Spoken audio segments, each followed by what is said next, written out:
we go. All right, Cassie, do you want to get started? Yeah, so today we're talking about other factors that can affect your fertility journey outside of your A1C, which is super fun and exciting. So these are some of the things we're going to be talking about, are stuff that we actually have on our freebie. So we're not going to get as in-depth as our freebie, our little T1D fertility cheat sheet, but we are going to share some of the things on there. If you want all of that information, all of the information that we're talking about and more, make sure to head to the link in our bio and download that. But one of the first thing is your nutrition. Obviously, we know our macros and all of that affect our A1C, and that affects our body and health and ability to conceive. But there are so many other factors that go into your nutrition and preparing your body for pregnancy and conceiving.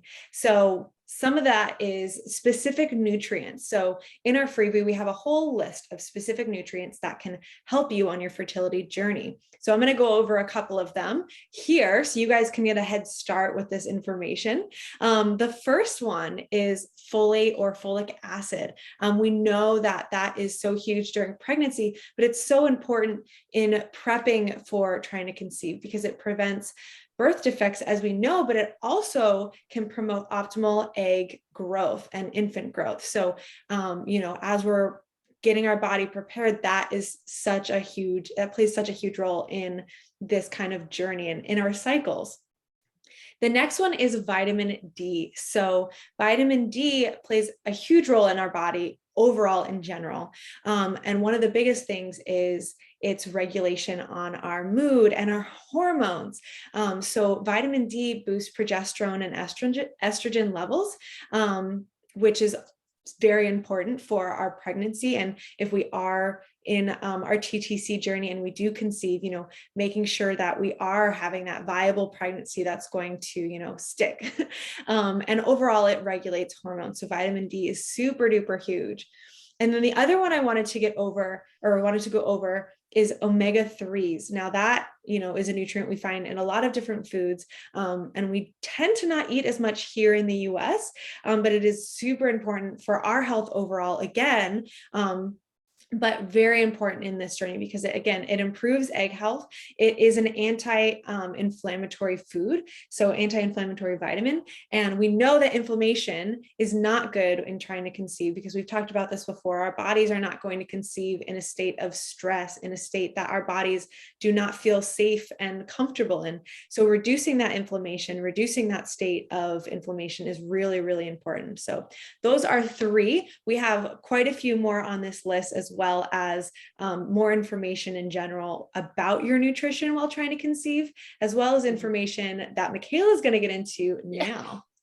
Well, I just wanted to add that also these vitamins and minerals are really, really important because type 1 diabetes is, of course, an autoimmune diagnosis. And if you have one autoimmune diagnosis, I could bet that maybe you have another one, maybe you have a couple, because they tend to come in groups, unfortunately.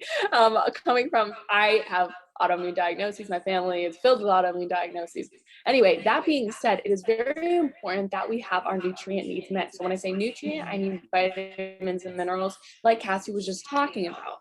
Why, Michaela? Why do I need to do that? Why is those vitamins and minerals specifically important for me when really I want to be working on my A1C? So really making sure that my insulin to carb ratio is really on fleek, I guess.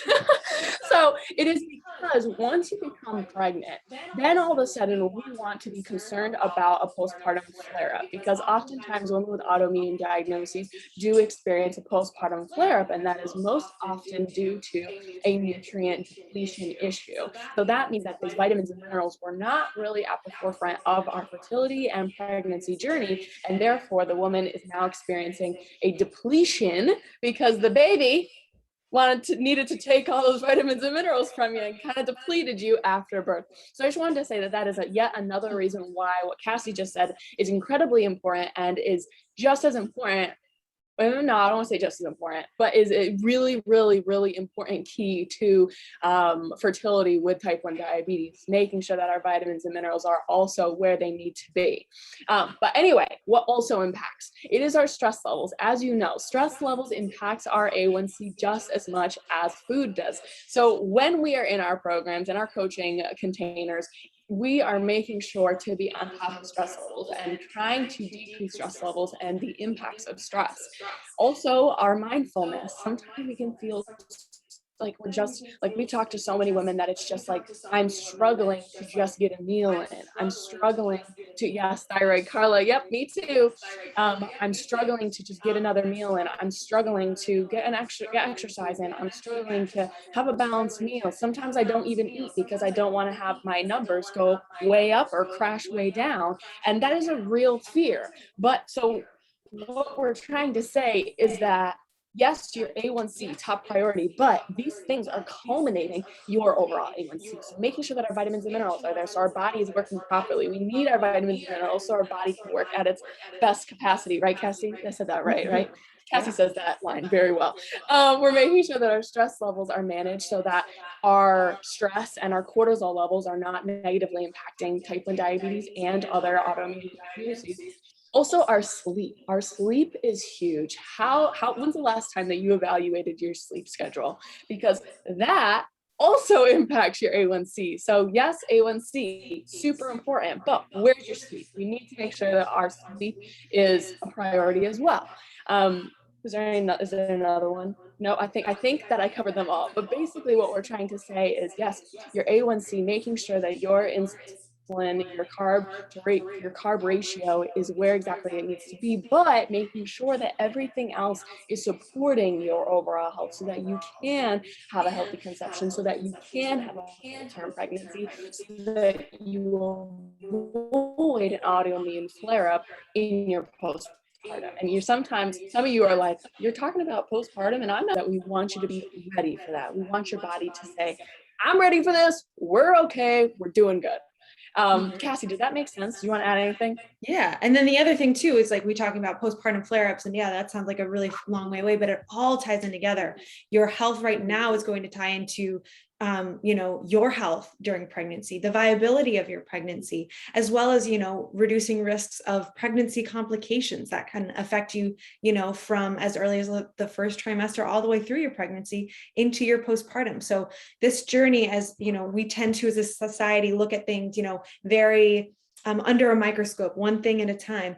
But this is such a long-term thing that, it kind of domino effects. And so that's why, again, we're starting, to incorporate more fertility coaching into what we do, because we know that it impacts all the way through to your postpartum and all the way through to the beginning of your baby's life. And we know how important that is, for your baby and for you. So again, one of the biggest things is your health, but also the health of your partner.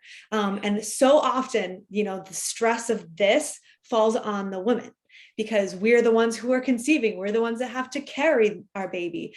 But, if your partner doesn't have, good health or good sperm health, there is a chance that could be detrimental to your efforts.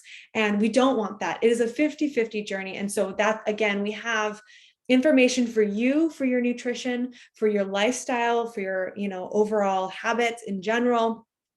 But we also have a good chunk section for your partner, for nutrition, for their lifestyle, knowing what they need to look for in their health and overall. And, some of the nutrition overlaps, but sometimes it doesn't. So things that specifically they need to be looking out for in nutrients as well.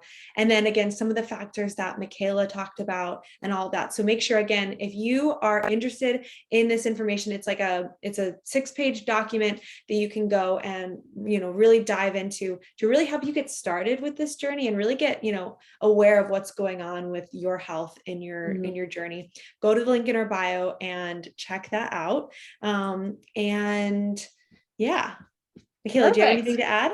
Yep, nope. So make sure you have downloaded our T1D fertility cheat sheet for the link in our bio. That is what Cassie was talking about. Next week is very, very exciting because we will be opening the doors to our waiting list for our T1D fertility framework. So if you are hyped for some T1D fertility coaching, let us know. And the people that are on that wait list will get some really, really awesome benefits to being on that wait list. So make sure you keep your eyes open. We love you guys so much. Let us know what you learned in the comments. We are so excited to be serving you, and thank you for being here. If you have any questions, feel free to DM us whenever, because we're always looking for topics to go live on about and help and educate in whatever way that we can. So we are here for you, and we love you. Okay. Bye.